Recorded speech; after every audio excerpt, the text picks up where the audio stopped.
something that nobody ever talks about, and you're going to want to be doing it. You can do it today before the game even comes out. That's going to drastically change your performance. It's going to help you out. It's going to allow you to hit much straighter shots, and it all comes down to your setup.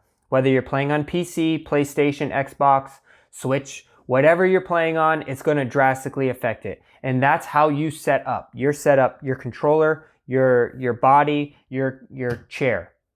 So don't forget to like and subscribe. These are the types of videos, content. When the game comes out, I'm going to be doing all of this stuff, and you're going to want to be subscribed to it all.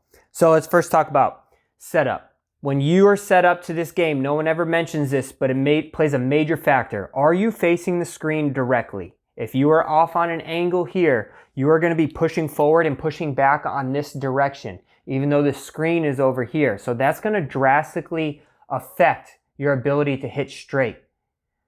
You're going to need to be set up straight here, so that way you're pushing at the target. If you're pushing on the left, your ball is going to go left. Same thing if you're leaning this way. You're going to be going that way. These are major factors in how you're able to be consistent throughout this game. And the swing meter apparently is a little bit more difficult than it was last year for certain levels. So you're going to want to make sure you are facing the screen directly so you are not hindering your ability right out of the gate. The second thing I want to talk about is your chair. The arms on your chair. If you are somebody who doesn't put your arms on a chair, it may work well for some people. Obviously, there's people who are an exception, but you may be tired and leaning one way, which is going to do what? It's going to lean your controller to the right. You may be leaning this side, which is going to lean your controller this way. When your controller is not square, it is not going to be able to be as successful and consistent of you being able to push it forward and backwards. So you're going to drastically hinder your ability to be consistent at this game. Get a chair that has some arms on it, something you can lock your arms onto that will level your controller out. Unless you're putting it down, but if you're holding it in your hand, get your elbows on something that will keep it sturdy, keep your controller straight, face in straight, and now you have a much better, higher success rate of being successful. And this is something you can do today before the game even comes out. And it's something that's very important that a lot of people overlook and why they're not great at this game and they have timing issues. So give it a test. Let's dive into how I hold my controller and other ways that you can possibly hold your controller for the most success. Don't forget to like and subscribe. Dive into the controller now. Obviously, you can see here that I am a PS5 player. I have a little cover on it because I find the PS5 skin is a little bit, or the base is a little bit slippery. So the skin allows me to really grasp the controller a little bit better. I do know some people who have adapters on top of them, and that's something you might want to look into, of the extended adapter, so you don't have to pull it back as far. That might be something you want to look into. You can find them pretty cheap on Amazon, but these are the ways that I know are the most successful. Obviously, these aren't every way.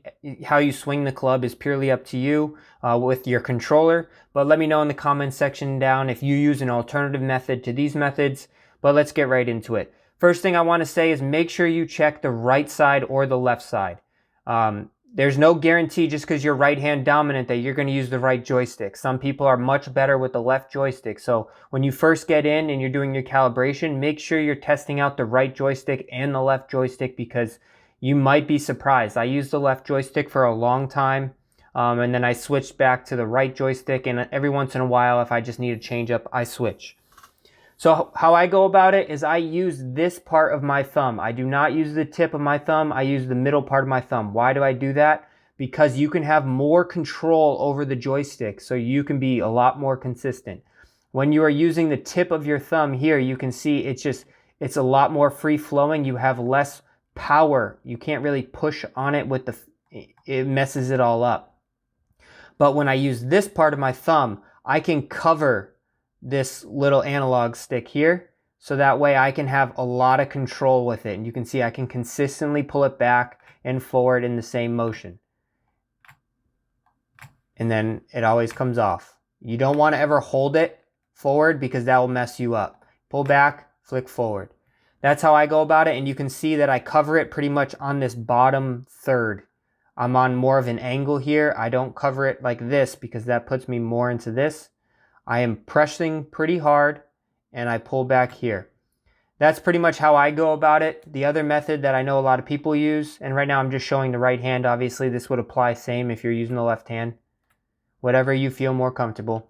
The second would be this method here. You use either your thumb and your pointer, your thumb and a different finger, or you use two thumbs, whatever two finger method you want to use.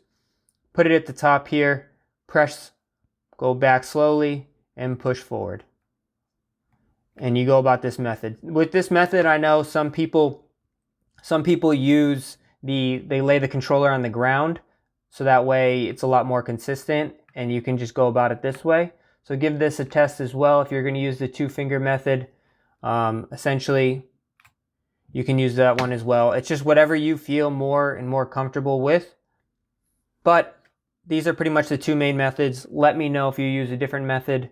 I go across this way, nice and slow, push forward, nice and slow, push forward. Make sure you're using this part. If my swing gets off, it's because I am no longer covering this stick. I am essentially just holding it down here at the bottom. I know this can work for some people, but to me, it leaves a lot more opening for a missed swing. But I hope you guys like it. That's going to wrap up this video. Make sure your setup is good.